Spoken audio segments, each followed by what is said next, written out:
So ನಮ್ಮ Tumakuru ಜಿಲ್ಲೆಯಲ್ಲಿರುವಂತಹ Chennakeshava temple ಹೋಗ್ತಿದ್ದೀವಿ. ಇಲ್ಲಿಂದ 11 kilometre ಇದೆ. ಬಿಸಿಲು ಸಿಕ್ಕಾಪಟ್ಟೆ ಇದೆ.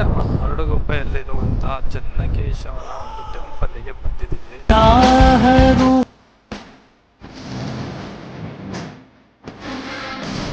ವಿಷ್ಣು ದೇವರಿಗೆ ಅರ್ಪಿತವಾದಂತಹ 13ನೇ ಶತಮಾನದ ಹಿಂದೂ ದೇವಾಲಯ ಈ ಒಂದು ಚೆನ್ನಕೇಶವ ದೇವಸ್ಥಾನ. ಸೊ ಪ್ರಬುದ್ಧ ಹೊಯ್ಸಳ ವಾಸ್ತುಶಿಲ್ಪದ ಒಂದು ನಿರ್ದಿಷ್ಟವಾಗಿ ಏಕಕೂಟದ ಒಂದು ಶೈಲಿಯಲ್ಲಿರುವಂತಹ ಈ ಒಂದು ದೇವಾಲಯ ಹೊಯ್ಸಳ ರಾಜ ವೀರ ಸೋಮೇಶ್ವರ ಆಳ್ವಿಕೆಯಲ್ಲಿ ಕ್ರಿಸ್ತಶಕ 1250 ಸುಮಾರಿಗೆ ಈ ಒಂದು ದೇವಾಲಯ ನಿರ್ಮಿಸಲಾಗಿದೆ ಅಂತ ಹೇಳ್ತಾರೆ ಸ್ನೇಹಿತರೆ.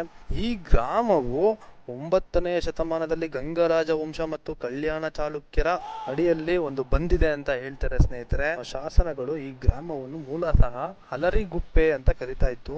ಆನೆಗಳು, ಕುದುರೆಗಳು, ಬಳ್ಳಿಗಳು, ರಾಮಾಯಣ ಮತ್ತು ಕೃಷ್ಣನ ಕಥೆಗಳಂತಹ ಪುರಾಣ ಕಥೆಗಳು, ಜಲಚರ ರಾಕ್ಷಸರು, ಪಕ್ಷಿಗಳು, ಸುಮಾರು ರೀತಿಯ ಒಂದು ಇಲ್ಲಿ ಕೆತ್ತನೆಗಳನ್ನ ನೋಡ್ಬೋದು. ಸೊ ಆ ಕಡೆ ಅದು ಚೆನ್ನಕೇಶವ ಟೆಂಪಲ್, ಇದು ಬಂದ್ಬಿಟ್ಟು ನರಸಿಂಹಸ್ವಾಮಿ ಟೆಂಪಲ್. ಸೊ ಈ ಒಂದು ಟೆಂಪಲ್ಗೆ ಯಾರೆಲ್ಲ ವಿಸಿಟ್ ಮಾಡಿಲ್ಲ ದಯವಿಟ್ಟು ಬಂದು ವಿಸಿಟ್ ಮಾಡಿ ಸ್ನೇಹಿತರೆ. ಹೊಯ್ಸಳ ಕಾಲದ ಪ್ರಾಚೀನ ಕಾಲದ ಒಂದು ದೇವಾಲಯಗಳನ್ನ ತೋರಿಸುವಂತ ಪ್ರಯತ್ನ ಮಾಡ್ತಾ ಇರ್ತೀನಿ. ಬೈ, ಟೇಕ್ ಕೇರ್, ಜೈ ಕರ್ನಾಟಕ. ಮತ್ತೆ